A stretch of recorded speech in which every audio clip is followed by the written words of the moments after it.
compañeros y maestra. El tema que me tocó a mí es reconstruyendo el tejido social desde la fe y la participación sociopolítica, balance de las comunidades eclesiales de base en Nayarit, México.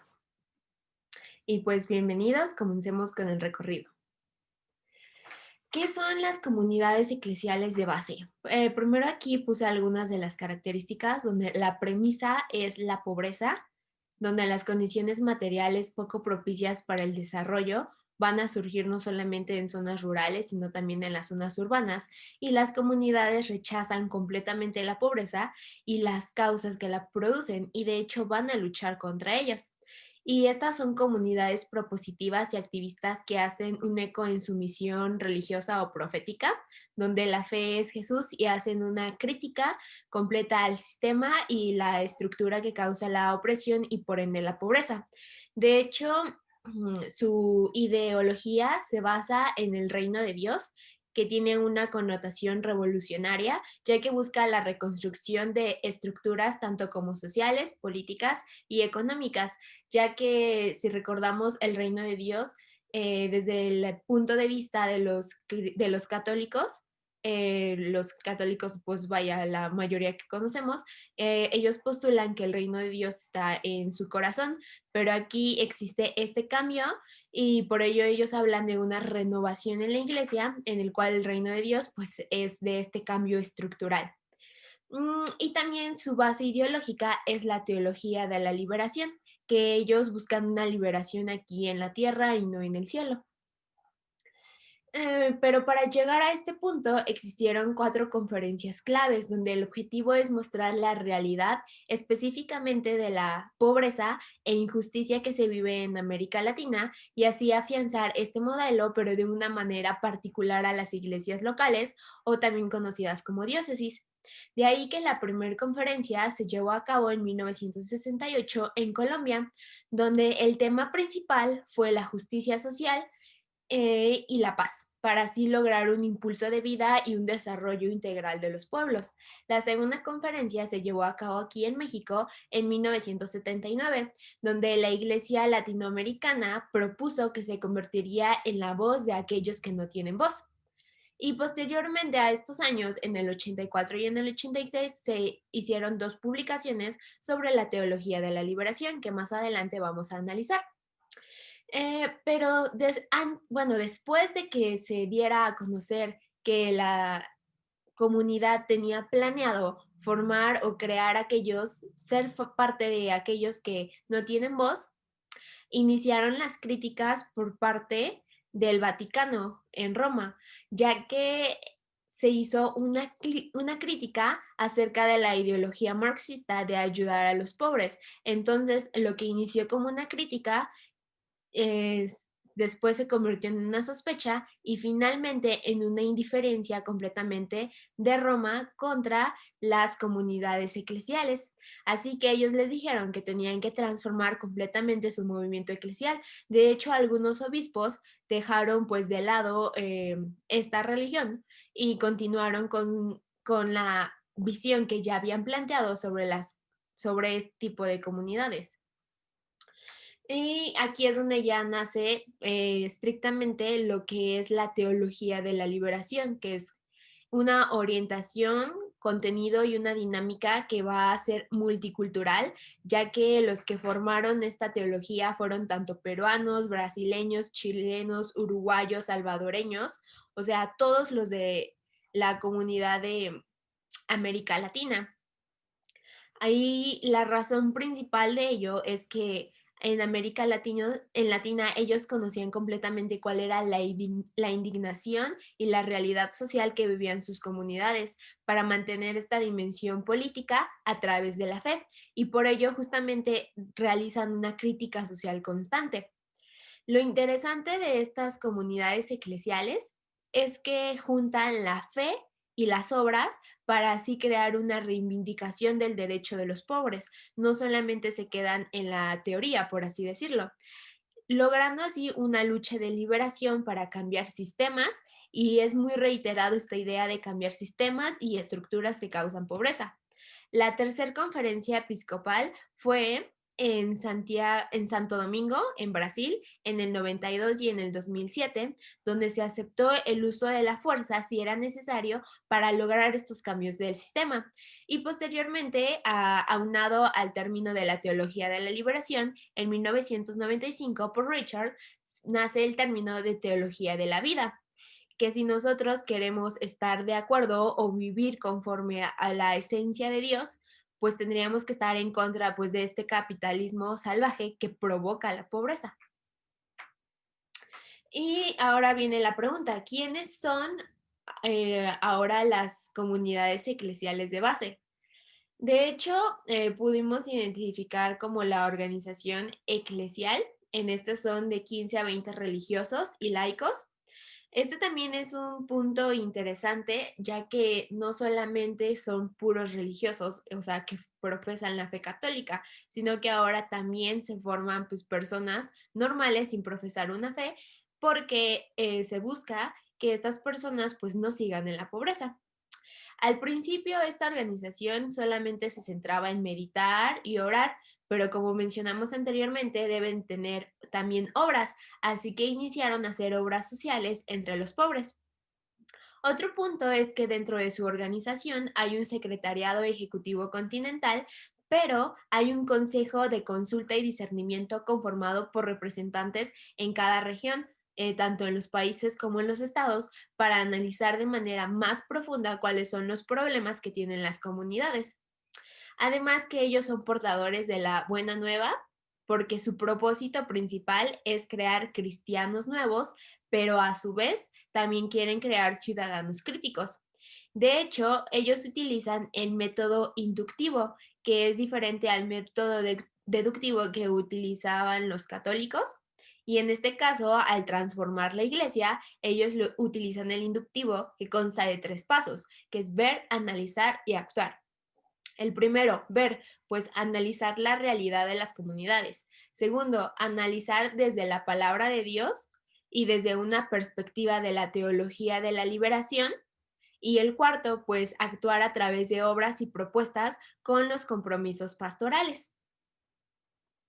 Ahora vamos a analizar las comunidades eclesiales de base en América Latina y en México.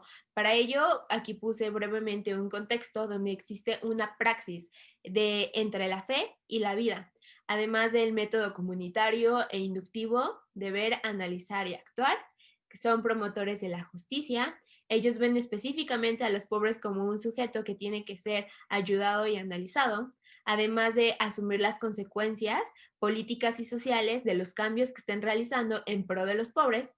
También hay movimientos, organizaciones y luchas populares.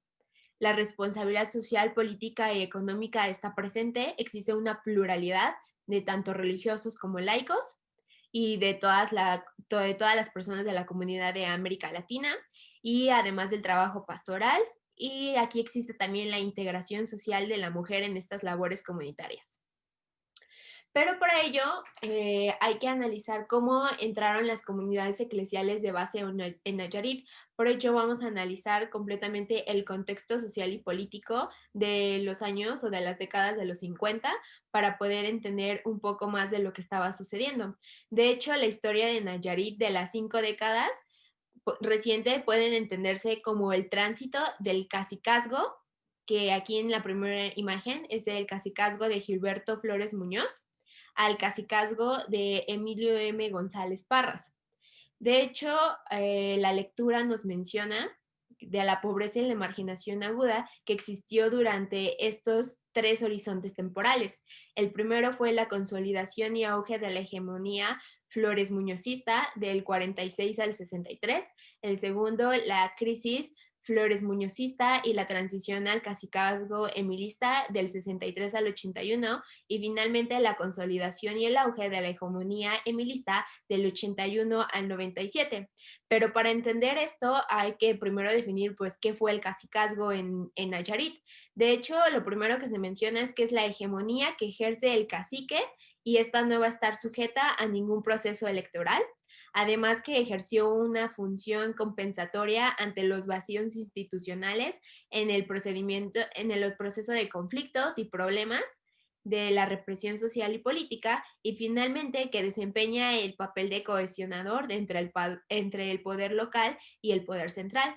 Y en este caso, con Gilberto Flores Muñoz, lo que sucedió es que durante estos 20 años, su gobierno se caracterizó por ser violento, represivo, supresor de la disidencia social y de la política, y posteriormente, cuando él se retiró, siguió con Emilio M. González Parras, que consolidó su poder en todo el estado y afianzó el corporativismo y el populismo estatal, apoderándose de todos los frentes políticos de Nayarit.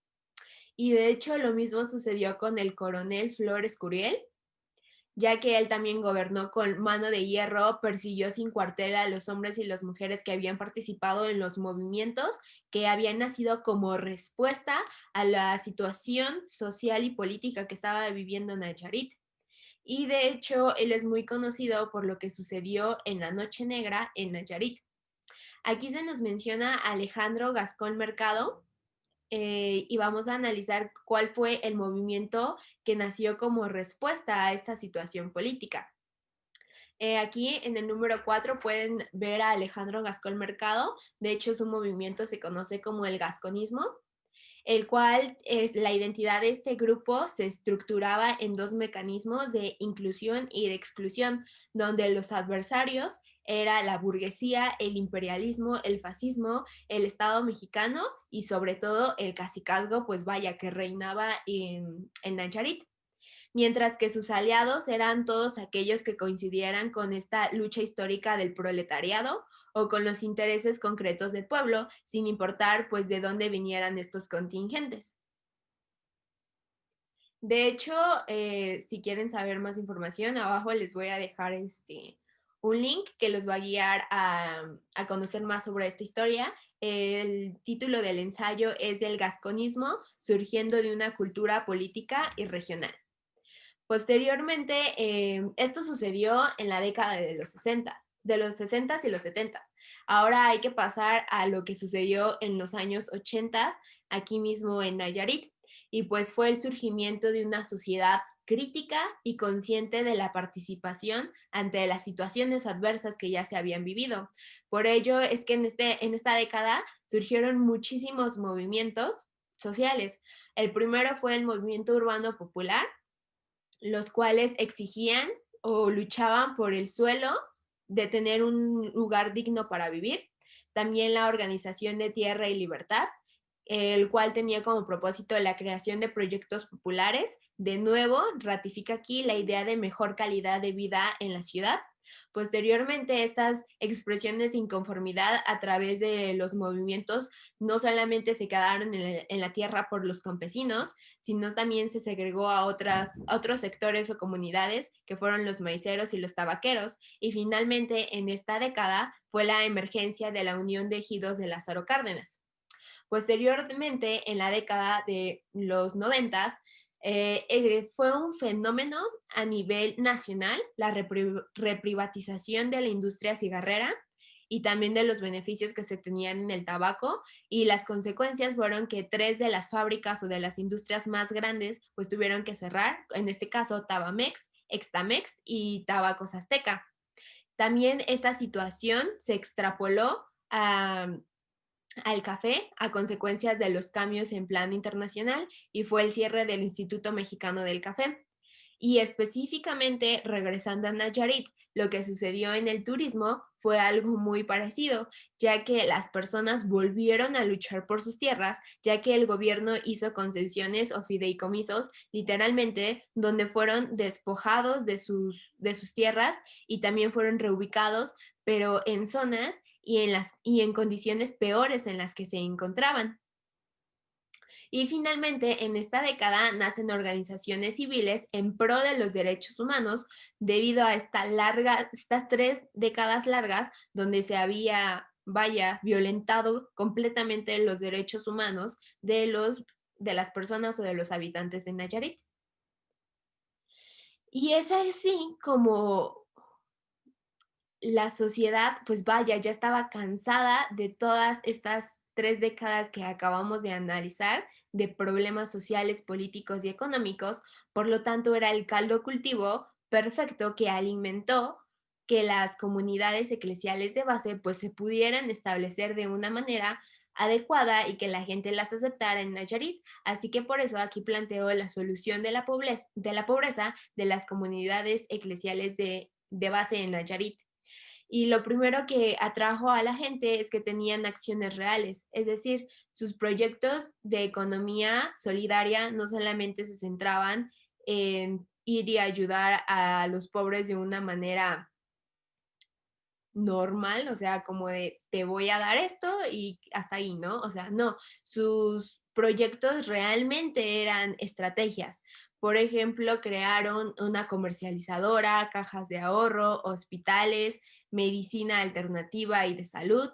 Y esto no solamente fue a nivel Nayarit, sino que se centraron de manera local, regional y posteriormente a nivel nacional. De hecho, aquí en la lectura se nos menciona un cuadro de cómo estaban regionalizadas. Por ejemplo, en el norte estuvieron en México y en Estados Unidos, en Centroamérica, Guatemala, El Salvador, Honduras, Nicaragua, en el Caribe, Venezuela, República Dominicana, Haití, en la zona andina, en Brasil y en el cono sur de Argentina, Chile, Paraguay y Uruguay. Posteriormente, también ellos fortalecieron y potencializaron la participación social y política de sus miembros, ya que al crear personas críticas, pues también querían que estuvieran en el ámbito político para poder crear cambios más significativos en sus comunidades. Y tomando en cuenta lo de los proyectos de economía solidaria, un ejemplo muy claro de ello fue que cuando las personas necesitaban viviendas en Nayarit al ser despojadas, como vimos en la década de los 90, obviamente existía un periodo de 2 meses en los cuales se tenía que procesar como su petición, pero en 4 días tenían un lote con una casa de 4 por 5 metros. O sea, entonces las comunidades eclesiales de base pues respondían a las necesidades a diferencia de lo que no hacía el gobierno en esta época.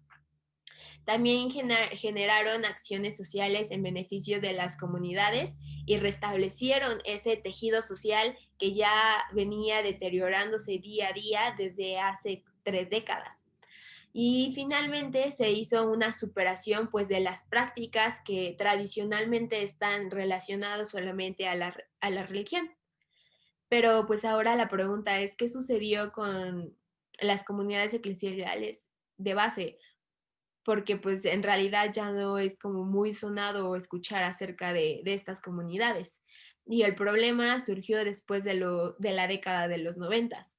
Realmente las comunidades eclesiales de base no pudieron articularse con los nuevos grupos sociales o los grupos populares y esto provocó que se empezaran a diluir e inclusive desaparecieron por completo. Y es que las exigencias evangélicas y la reflexión teológica que se tenía solamente de meditar y orar regresó. Es decir, que sus proyectos de economía solidaria ya no eran lo que en un principio se habían propuesto, perdón, de crear un cambio realmente significativo. ¿Y qué sucedió? Pues que finalmente terminaron solamente en la doctrina y sus acciones fueron muy pequeñas, como pues ayudar a los enfermos, recolectar despensas y visitar a los presos.